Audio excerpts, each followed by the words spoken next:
নারায়ণ রাম। আজকাল মানুষ ব্যক্তিগত মালিকানার ভিত্তির ওপর নির্ভরশীল হয়ে পড়েছে, কিন্তু ভাবার বিষয় হলো এটিকে কিভাবে অপসারণ করা যায়। 800 কোটি মানুষের অধিকার কাদের হাতে রয়েছে? 150 কোটি মানুষ রয়েছেন যারা 800 কোটি মানুষকে পরিচালিত করছেন। একটু ভাবুন, কে এই 150 কোটি মানুষকে ধনী করেছে? এগুলি ব্যক্তিগত মালিকানা রাজনৈতিক দলগুলি দ্বারা তৈরি করা হয়েছে। মানুষের তৈরি যে সংবিধান, মানুষের তৈরি যে ধর্ম, মানুষের তৈরি যে রাজনৈতিক দল রয়েছে, তারা সকলেই একসাথে ব্যক্তি মালিকানার জন্ম দিয়েছে। যদি 150 কোটি মানুষ 800 কোটি মানুষকে পরিচালিত করে, চাকরি দেয়, তবে স্পষ্টতই সেই সব মানুষেরা তাদের উপর নির্ভরশীল হয়ে যাবে। কারণ মানুষ তাদের পরিবারের চাহিদা পূরণ করতে, অন্ন বস্ত্র বাসস্থানের মতো চাহিদাগুলি পূরণের জন্য তাদের উপর নির্ভরশীল থাকবে। সুতরাং ব্যক্তি মালিকানা অপসারণের জন্য আগে মনুষ্য সৃষ্ট ধর্ম, সংবিধান অপসারণ করা প্রয়োজন। যদি প্রকৃতি সকলের ভিত্তি হয়ে যায়, মানুষেরা যদি প্রকৃতির উপর নির্ভরশীল হয়, তবে তা ভালোই হবে।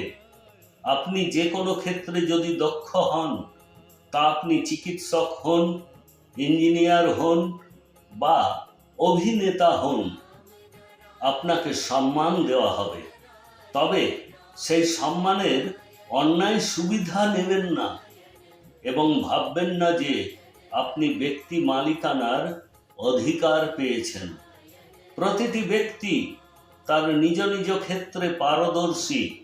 যদি কোনো ব্যক্তি জুতো সেলাই করেন, তবে এর অর্থ এই নয় যে সেই ব্যক্তি আপনার পায়ের যোগ্য। তাই সমাজের এই ব্যবস্থা পরিবর্তন করতে হবে। প্রত্যেককে সমান সম্মান দেওয়া উচিত। যদি কোনো সংস্থার মালিকের সন্তানের একটি ভালো স্কুলে পড়াশোনা করার অধিকার থাকে, তবে ড্রাইভারের সন্তানেরও সেখানে পড়াশোনা করার অধিকার থাকা উচিত। শৈশব থেকেই মানুষের মস্তিষ্কে এই বিষয়টি ঢুকিয়ে দেওয়া হয় যে চাকর চাকরি এবং মালিক মালিকই। এই চিন্তা ভাবনা ভুল। এ কারণে সমাজে অপরাধমূলক কার্যকলাপ দিন প্রতিদিন বেড়েই চলেছে। যদি কোনো শিশুকে স্কুলে ভর্তি করবার থাকে, সে যদি জেনারেল কাস্টের হয় এবং ওবিসি বিভাগের অন্তর্ভুক্ত না হওয়ার জন্য যদি সে ভর্তি হতে না পারে, তবে সে হতাশ হবেই। যদি কোনো শিশুকে শিক্ষা দিতে সক্ষম না হই, তবে সেই শিশুটি অভিমানে চোরে পরিণত হবে। কেউ চোর হিসাবে জন্মগ্রহণ করে না। মানুষ তাদের বাধ্যবাধকতার কারণে চোরে পরিণত হয়। সুতরাং ব্যক্তি মালিকানা সরান, তারপরে দেখুন সব কিছু ঠিক হয়ে যাবে। মহাগুরু বালক ব্রহ্মচারী মহারাজ সব সময় চাইতেন যে মানুষ প্রকৃতিকে মেনে চলুন। তাই সবাইকে সন্তান দলের মাধ্যমে বোঝানো হয় যে আপনি রাম নারায়ণ রাম জপ করতে থাকুন। মানুষের নিজেই নিজেকে মহান বিবেচনা করা উচিত নয়, কারণ একমাত্র প্রকৃতিই মহান। প্রকৃতি না থাকলে আমরা থাকবো না, কিছুই থাকবে না।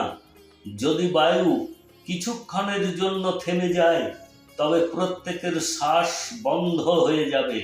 সুতরাং প্রকৃতির কথা শুনুন, আপনার বিবেকের কথা শুনুন।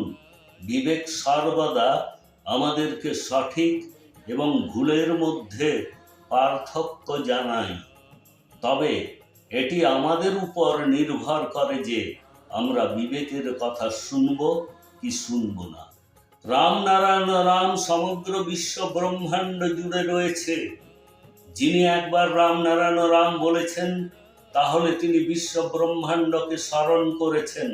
এই বীজ মন্ত্রটি আপনাকে জীবন যাপনের সঠিক পথ দেখায়, আপনার পথের সমস্ত সমস্যাগুলিকে দূর করে।